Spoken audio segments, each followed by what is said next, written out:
जवाब फल से देना हर पत्थर का, पेड़ होना भी अपने आप में एक इम्तिहान ही है। अस्सलाम वालेकुम, नमस्कार। मैं फिरदौस आप सबका स्वागत करती हूँ अपने इस चैनल पर। और बताइए आप सब कैसे हैं। यकीनन उम्मीद करती हूँ आप सब बहुत अच्छे से होंगे और अपना अपना बहुत अच्छे से ख्याल रख रहे होंगे। वाकई हम लोग कभी कभी इतना ज़्यादा सोचने लग जाते हैं हर बात को कि सोचते सोचते अपने आप की ही तबीयत ख़राब कर लेते हैं और फिर उसके बाद पछताने के अलावा और परेशान होने के अलावा कुछ भी नहीं बचता है ना। तो आइए इसी बात से हम एक बहुत खूबसूरत सी कहानी सुनते हैं कि किस तरीके से ज़्यादा सोचने से इंसान का जो है वो अपना ही मन ख़राब होता है। और कहते हैं कि एक आसपास का तो माहौल ख़राब करते ही हैं हम लोग, लेकिन सबसे ज़्यादा अपनी सेहत पे असर पड़ता है। तो इसलिए ज़रूरत से ज़्यादा मत सोचिए, उतना ही सोचिए जितने से काम आ जाए। और अगर सोचते हैं तो कुछ अच्छा सोचिए, है ना, क्योंकि जब अच्छा सोचेंगे तो जाहिर सी बात है आपका मन खुश होगा और खुश रहेंगे तो तबीयत ठीक रहेगी और ऐसा कोई ऐसी प्रॉब्लम नहीं आएगी जिसकी वजह से आप खुद को परेशान करें और अपने अपनों को परेशान करें। तो चलिए आइए शुरू करते हैं। बहुत ही प्यारी कहानी है वाकई। एक आदमी होता है जो कि बड़ा बेचैन टाइप का रहने लग जाता है। मतलब उसकी सोच जो है वो हर वक्त चलती रहती है। उसको समझ ही नहीं आता है कि क्या बात है, मेरे दिमाग में ये हर वक्त कैसी कैसी थॉट आती रहती है। मैं कुछ ना कुछ सोचता रहता हूँ और बड़ा बेचैन सा, बड़ा परेशान सा रहता है वो। मतलब किसी भी वक्त उसका दिमाग जो है वो शांत नहीं होता है, स्टेबल नहीं रहता है। तो बड़ा उलझन में होता है कि भाई करें क्या, किसके पास जाएं, किसको बोलें, कैसे पता चलेगी ये बात कि भाई हो क्या रहा है, चल क्या रही है ये बात। खैर, कोई बताते हैं कि फ़लानी जगह एक आश्रम है, वहाँ चले जाओ, वहाँ पे जो गुरु हैं वो बहुत ही समझदार हैं, बहुत ही पहुँचे हुए हैं। तो उनके पास जाके अपनी समस्या बताओ तो वो ज़रूर कोई ना कोई इसका सलूशन आपको बता देंगे। खैर, वो जाता है, बताता है अपनी परेशानी की ऐसी सी बात है। मैं खुद को चाहता हूँ तलाशना, मैं अपने आप को ढूंढना चाहता हूँ, लेकिन मेरे पास इतनी थॉट्स आती हैं कि मैं सबके साथ रहता हूँ लेकिन मैं अपने आप के साथ नहीं रहता। हर वक्त कुछ ना कुछ किसी न किसी के बारे में सोचता रहता हूँ, जबकि मैं चाहता हूँ कि मैं अकेले रहूँ, खुद के बारे में सोचूँ, अपना ध्यान रखूँ हर तरह से। लेकिन मैं नहीं रख पाता। मैं क्या करूँ, मुझे कुछ सलाह दीजिए। मुझे कुछ कुछ ऐसी बात बताइए जिससे कि मैं अपना ध्यान रख पाऊँ। जो गुरुजी होते हैं वो वाक़ई बहुत ही शांत स्वभाव के होते हैं। वो सिंपल कहते हैं कि देखो ऐसा है, अभी तो इस बात का कोई जवाब नहीं है। हाँ, लेकिन मैं इतना ज़रूर कहूँगा कि तुम्हें अगर सच में अपने आप को तलाशना है और जानना है खुद को तो इसमें वक़्त लगेगा। ये थोड़े टाइम की बात नहीं है कि मैं अभी एकदम से कुछ बता दूँ और एकदम से आप उसको घोल के पी जाएँ और एकदम से आपको कुछ पता चल जाए। तो ये चीज़ पॉसिबल तो नहीं है। हाँ, लेकिन ये है कि धीरे-धीरे वक़्त के साथ-साथ आपको ये चीज़ ज़रूर पता चलेगी। तो वही थोड़ा वक़्त गुज़ारना होगा। वो तैयार हो जाता है कि मेरा मन वैसे भी इतना बेचैन है कि ज़ाहिर-सी बात है कि मैं हर तरह से राज़ी हूँ, क्या करना है मुझे?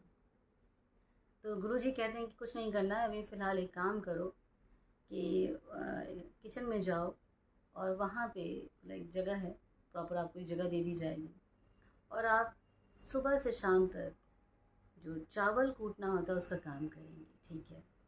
और बिना किसी से कोई सवाल किए हुए, बिना किसी से कोई बात किए हुए आप अपना ये सिर्फ़ ये जो चावल कूटने का काम है, बस वो काम करेंगे और इससे ज़्यादा कुछ नहीं करेंगे। और जब लगे कि हाँ, अपने आप से मुलाकात हो गई है, इसका एहसास जो है वो खुद हो जाएगा, तो मुझे आके बता देना। मैं सारे सवालों के और भी आंसर दे दूँगा, जितने मन में तुम्हारे सवाल हैं। कुछ नहीं कहता है वो, बड़ा बेचैन सा तो रहता ही है, चला जाता है। उसको एक जगह दे दी जाती है, एक रूम दे दिया जाता है जहाँ पे उसके पास प्रॉपर जो एक ओखली होती है और जो मूसलें होती हैं वो उसको मिल जाती हैं कि भाई, और उसके हिसाब से उसको चावल दे दिया जाता है कि तुम इसको कूटो। वो सुबह से शाम तक, लेट नाइट तक चावल कूटा करता है। जब वो थक जाता है तो वो उसी कमरे में सो जाता है। फिर मॉर्निंग में उठता है, सुबह में जो उसका उठने का एक रूटीन होता है, फिर उठता है, फिर वो अपने इसी काम में लग जाता है। अच्छा, इससे फ़ायदा ये होता है कि वो किसी से कुछ भी बात नहीं करता है और धीरे-धीरे जो जब बात ही नहीं करता है तो वो लोगों से मिलना छोड़ देता है, अपने आप में रहना शुरू कर देता है। तो इसका असर ये होता है कि धीरे-धीरे जो उसके मन में जो बहुत सारी जो सोच और विचार आते थे, वो कम होने शुरू हो जाते हैं। क्योंकि उसके पास कुछ भी एक्स्ट्रा नॉलेज नहीं आती है, बहुत सारी इन्फॉर्मेशन नहीं आती, तो ज़ाहिर-सी बात है कि वहीं तक अपने आप तक वो रह जाता है। और लगातार वो मतलब अपने इस काम को करते कुछ महीने गुज़रते हैं, वक़्त गुज़रता है। उसको 12 साल हो जाते हैं इस काम को करते हुए। लोगों से मिलता नहीं है, वो सुबह से रात तक चावल कूटता है, फिर थक के सोता है, फिर नेक्स्ट डे उठता है, फिर यही काम करता है। मतलब उसका रूटीन यही हो जाता है कि सिर्फ ये काम करता है। खैर, वक्त गुजरता ही है, 12 साल हो चुके होते हैं, लेकिन अब उसको बहुत कुछ का एहसास हो चुका होता है। बहुत सारी बातें पता चल जाती हैं। उस आश्रम में रहते हैं, अच्छा उस आश्रम में बड़े सारे विद्वान लोग भी रहते हैं, बड़े एक से एक समझदार लोग रहते हैं। और वो सारे लोग उसको बड़ा बेवकूफ़ टाइप का समझते थे कि ये तो ऐसे ही है, कोई काम धाम तो करता नहीं है, ये सिर्फ चावल कूटता है, इसके पास कुछ भी काम तो है नहीं, और बहुत ही बेवकूफ़ सा आदमी है। लेकिन वो कुछ भी नहीं सुनता है किसी की, वो सिर्फ अपने काम में लगा रहता है।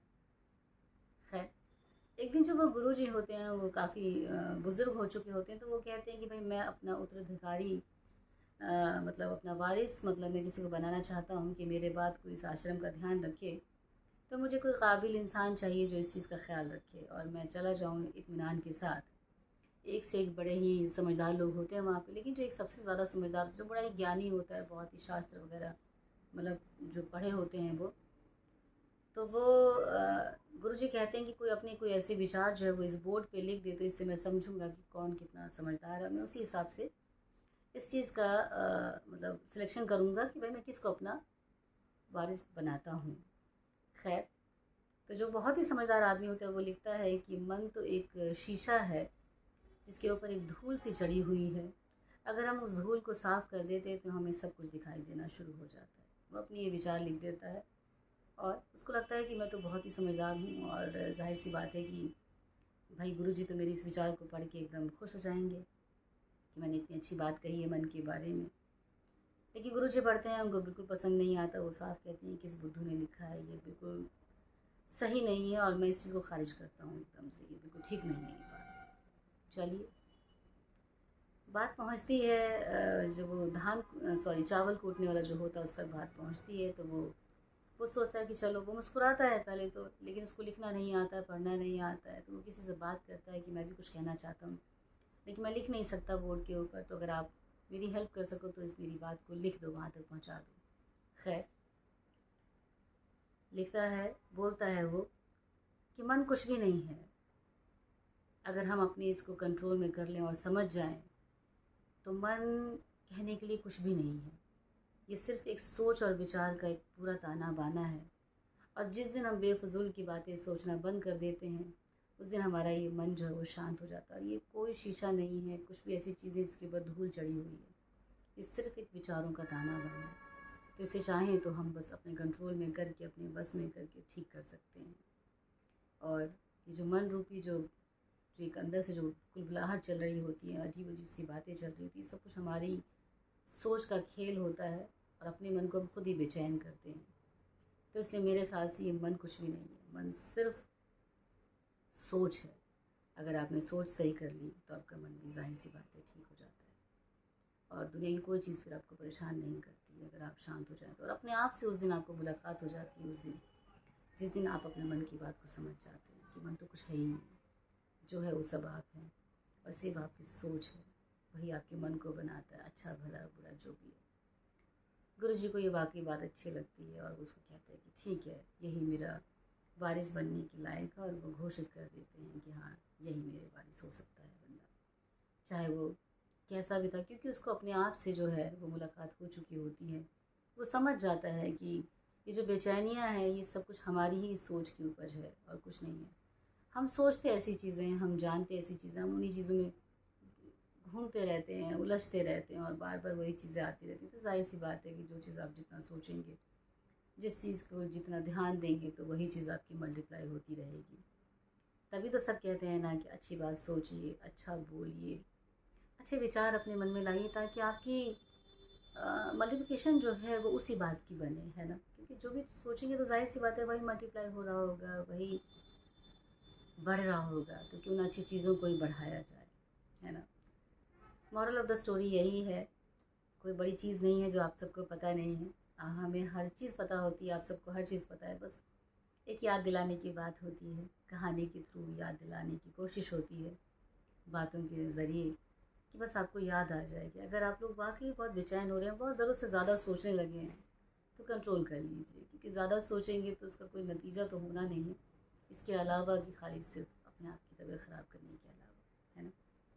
और जाहिर सी बात है, जब बेफजूल की बातें सोचेंगे तो फिर कुछ अच्छा कहाँ सोच पाएंगे। तो मुझे ऐसा लगता है कि कम सोचा जाए और अच्छा सोचा जाए, है ना। तो और हाँ, एक चीज़ कहना चाहूँगी कि अभी तक अगर आप लोगों ने मेरे इस चैनल को सब्सक्राइब नहीं किया है तो कर लीजिए, और साथ में जो एक बेल आइकन है छोटा सा, उसको भी ज़रूर प्रेस कर लीजिएगा, जिससे कि मेरी जो भी वीडियोस अगर आती हैं तो आपके पास नोटिफिकेशन आएगी। और अगर आपको पसंद आती है तो उसको शेयर ज़रूर कीजिएगा अपने अपनों के बीच में। हो सकता है हमारी छोटी छोटी कोशिशें किसी के काम आ जाएं और किसी का भला हो जाए, तो इससे बड़ी और अच्छी बात क्या हो सकती है ना। तो चलिए आइए ना, मिल के चलते हैं और अच्छी बातें सोचते हैं और अच्छे काम करते हैं।